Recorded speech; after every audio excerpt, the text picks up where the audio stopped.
ഏവർക്കും നമസ്കാരം. ശുഭകരമാകട്ടെ, ദിനം സന്തോഷകരമാവട്ടെ, സൗഖ്യകരമാകട്ടെ, അനുഭവങ്ങളും അനുഭൂതികളും ഏവരെയും നയിക്കുമാറാകട്ടെ. സുസ്ഥിര ജീവനത്തിന്റെ ഘടകങ്ങളെ കുറിച്ച് ആണ് 4-ാമത്തെ അധ്യായം കൈകാര്യം ചെയ്യുന്നത്. സമഗ്ര പരിസ്ഥിതി ബോധ്യത്തെ കുറിച്ച് നമ്മൾ ഇന്നലെ സംസാരിച്ചു. അപ്പൊ സ്വാഭാവികമായിട്ടും സമഗ്ര പരിസ്ഥിതി എന്താണെന്ന് പറയണം. നമ്മൾ ഈ ഒരു വിഷയത്തെ പല വിധത്തിൽ നമ്മൾ സമീപിച്ചിട്ടുണ്ട്, അതിന്റെ വ്യക്തതയ്ക്ക് വേണ്ടിയിട്ട്. ഇപ്പോ വെറുതെ കേട്ടുപോകുന്നവർക്കാണെങ്കിൽ അതിന്റെ ഒരു ആവർത്തന വിരസത തോന്നുമായിരിക്കും. പക്ഷെ ആഴങ്ങളിലേക്ക് പോകുന്നവർക്ക് അതിന് വ്യക്തത വരും. നമ്മൾ ഇനി വരും ദിവസങ്ങളിൽ നമ്മൾ വിശദീകരിക്കേണ്ട കാര്യങ്ങൾക്ക് വേണ്ടുന്ന ഒരു പശ്ചാത്തലമായിട്ടാണ് നമ്മളിവിടെ പറയുന്നത്. ഇവിടെ പരിസ്ഥിതി എന്ന സമഗ്ര പരിസ്ഥിതിയിലെ പരിസ്ഥിതി എന്നതിനെ ആവശ്യങ്ങളുമായിട്ട് ചേർത്തുകൊണ്ടാണ് പറയുന്നത്. നമ്മുടെ ആവശ്യങ്ങൾ പറയുന്നത് ഇങ്ങനെയാണ്: integrated environment is the synthesis of internal, external, economic, social and phenomenal environments. എന്താണ് ആവശ്യങ്ങളും സമഗ്ര പരിസ്ഥിതിയും? ഒരു വ്യവസ്ഥയ്ക്ക് സുസ്ഥിര ജീവനം സാധ്യമാകണമെങ്കിൽ അകത്തും പുറത്തും സുസ്ഥിതിക്ക് ആവശ്യമായ പരിസ്ഥിതികൾ ഉണ്ടാകണം. ആവശ്യങ്ങളുടെ പ്രാധാന്യക്രമത്തിനനുസരിച്ച് പരിസ്ഥിതികൾ പലതാണ്. സത്താസുസ്ഥിരതയുടെ പ്രാഥമിക ആവശ്യം ഒരു ആന്തരിക പരിസ്ഥിതി ഉണ്ടാക്കുക എന്നതാണ്. ദ്വിതീയ ആവശ്യം സത്തയ്ക്ക് ഭൂമികയാകുന്ന ഒരു ബാഹ്യ പരിസ്ഥിതി ഉണ്ടാവുക എന്നതാണ്. തൃതീയ ആവശ്യം അതിന്റെ ജീവസന്ധാരണത്തെ പിന്തുണയ്ക്കുന്ന ഒരു സാമ്പത്തിക പരിസ്ഥിതി ഉണ്ടാകുക എന്നതാണ്. 4-ാമത്തെ ആവശ്യം സത്തയുടെ സമാന സമാജവുമായി അന്യോന്യതയിൽ നിർത്തുവാൻ ഉതകുന്ന ഒരു സാമൂഹ്യ പരിസ്ഥിതിയാണ്. 5-ാമത്തെ ആവശ്യം ഈ വിവിധ മാനങ്ങളുള്ള പരിസ്ഥിതികളെ അന്യോന്യബന്ധത്തിൽ നിലനിർത്തുന്ന കാര്യകാരണ ലക്ഷ്യബദ്ധങ്ങളോടുകൂടിയ ഒരു പ്രഭാവ പരിസ്ഥിതിയാണ്. ഇവയഞ്ചും സമമിതമായി നിർവഹിക്കുന്നതാകണം സത്താസുസ്ഥിതിയുടെ പരിസ്ഥിതി. ഇതിനെയാണ് സമഗ്ര പരിസ്ഥിതി എന്ന് പറയുന്നത്. ഈ 5നെയും ബോധത്താൽ അറിഞ്ഞ് അനുരൂപത്തിലാകാൻ കഴിയുന്ന സത്തകൾക്കാണ് സാമൂഹികമായി സുസ്ഥിരമായിരിക്കാൻ കഴിയുക.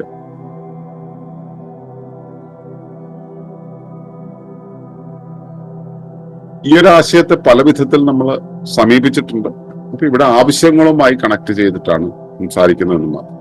അപ്പോ പരിസ്ഥിതി എന്ന പദം നമുക്ക് വളരെ പരിചിതമാണ്.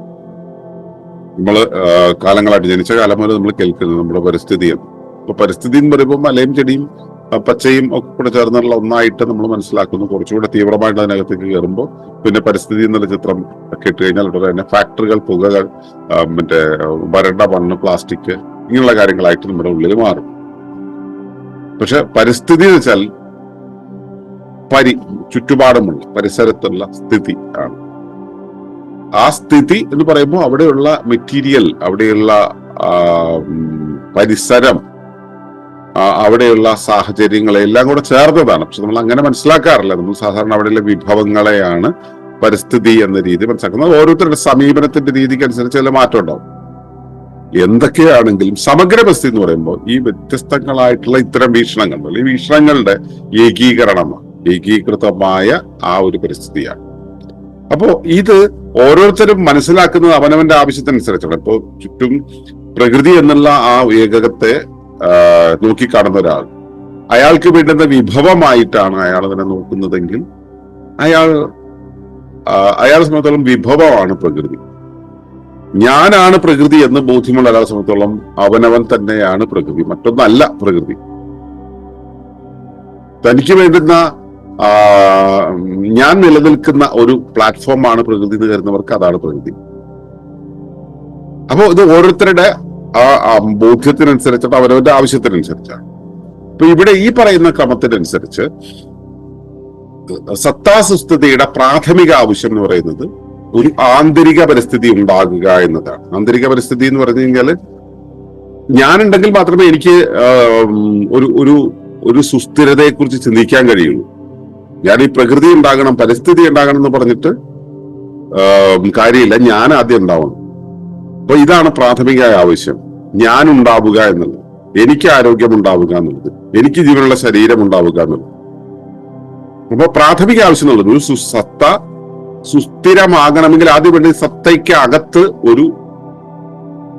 ഒരു ഘടനയും വിന്യാസവും ഉണ്ടാവുക എന്നുള്ളതാണ്. അതായത് ആന്തരികമായ ഒരു പരിസ്ഥിതി ഉണ്ടാകുമ്പോൾ മാത്രമാണ് സത്തയ്ക്ക് സുസ്ഥിരമാകാൻ കഴിയും.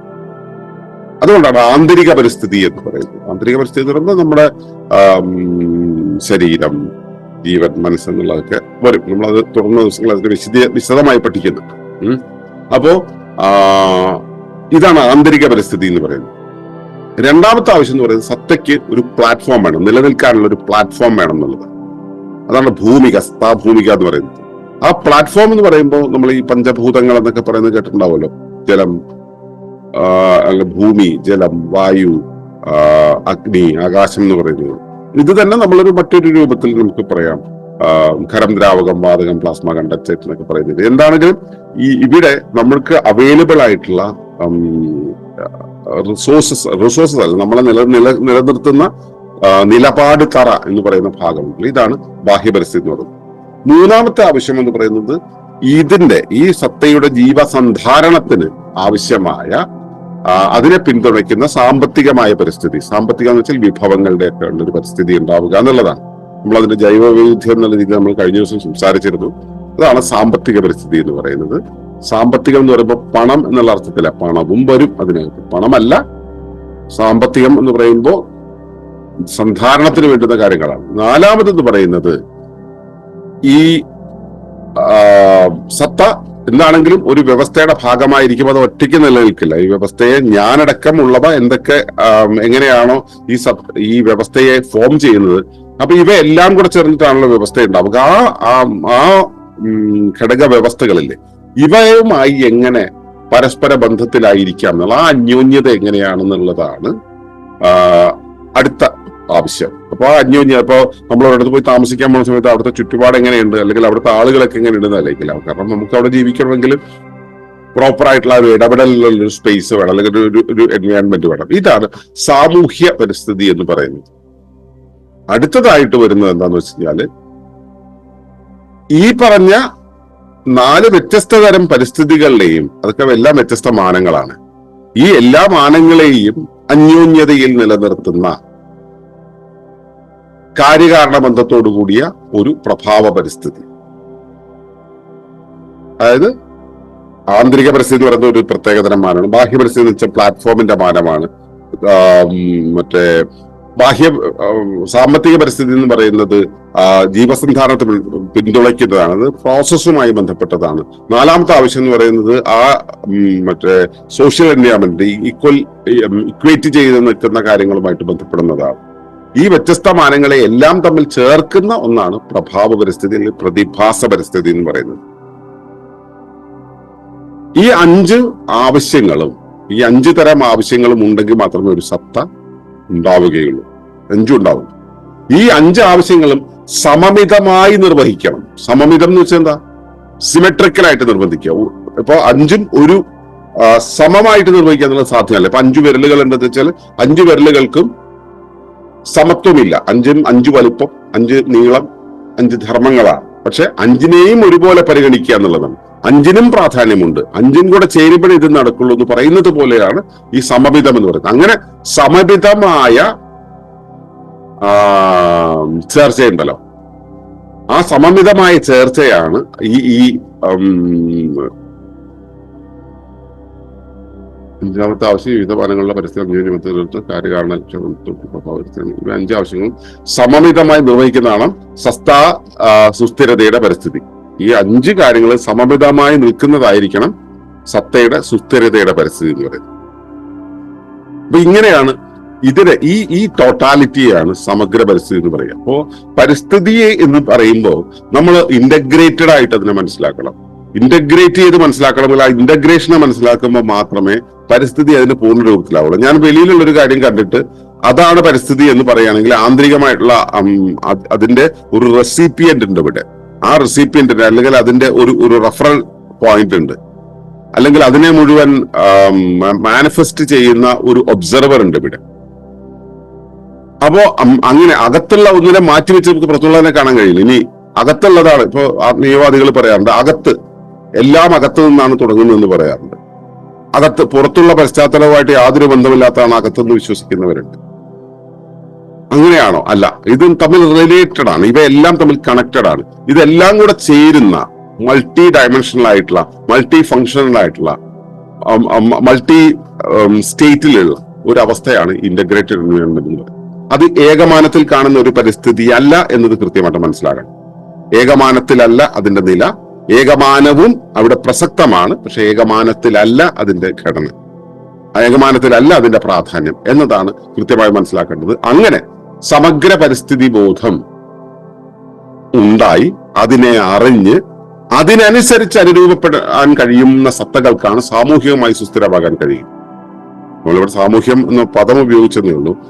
ആത്മീയമായും സുസ്ഥിരമാകാൻ കഴിയുക അങ്ങനെയുള്ളവർ ഈ അഞ്ചിനെയും ബോധിച്ച് അറിഞ്ഞ് അനുരൂപത്തിലാകാൻ കഴിയുന്നവർക്കാണ് ഭൗതികമായും ആത്മീയമായും സാമൂഹികമായും മാനസികമായും സുസ്ഥിരമാകാൻ കഴിയും. അപ്പൊ ഈ സമഗ്ര പരിസ്ഥിതി എന്ന് പറയുന്നത് മനുഷ്യന്റെ ജീവിതത്തിന്റെ, മനുഷ്യന്റെ അല്ല, എല്ലാ ജീവികളുടെയും ജീവിതത്തിന്റെ അടിസ്ഥാന ശിലയാണ്, അല്ലെങ്കിൽ ആണിക്കല്ലാണ്. ഈ ഒരു ബോധ്യം അവിടെ നിന്ന് വേണം നമ്മൾ സുസ്ഥിര ജീവന സമൂഹത്തിന്റെ ഓരോ പടവും ഉണ്ടാക്കിയെടുക്കാൻ. അതിനുള്ള ആർജവം സുസ്ഥിര ജീവന സമൂഹത്തിലെ ഓരോരുത്തർക്കും ഉണ്ടാകട്ടെ എന്ന് പ്രാർത്ഥിക്കുന്നു. നന്ദി, നമസ്കാരം. ഈ വിഷയം ഇഷ്ടമായെങ്കിൽ ഒന്ന് ലൈക്ക് ചെയ്യുക, കമന്റ് ചെയ്യുക, ഷെയർ ചെയ്യുക. നിങ്ങൾ പ്രകൃതിയെ ഇഷ്ടപ്പെടുന്നുവെങ്കിൽ ഈ ചാനൽ സബ്സ്ക്രൈബ് ചെയ്യുക.